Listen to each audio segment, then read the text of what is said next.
Well, these TROs, they enjoin or prevent the COMELEC from implementing the resolutions, considering the candidates are either disqualified or a nuisance candidate. So that means they have to be included in the ballot. The COMELEC should also be aware that in disqualifying candidates, there is a big chance that these candidates are going to be bringing the issue before the Supreme Court, and that the Supreme Court would need time to actually resolve their cases. The COMELEC will always comply at this point with the Supreme Court directive.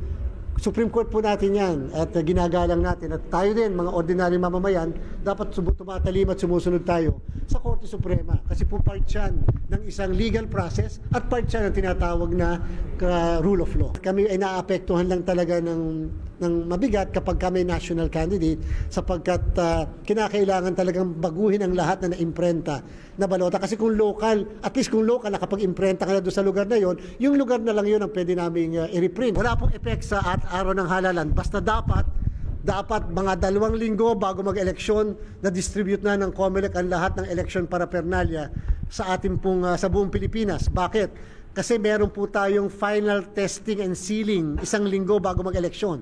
Lahat ng makina na ipadadala sa buong bansa, pati yung mga 10 balota bawat isang presinto ay susubukan, itetest sa bawat presinto. The Supreme Court has allowed internet personality Norman Mangusin, who uses the name Francis Leo Marcos, to run for the Senate, and Noel Rosal for Albay Governor in the 2025 elections.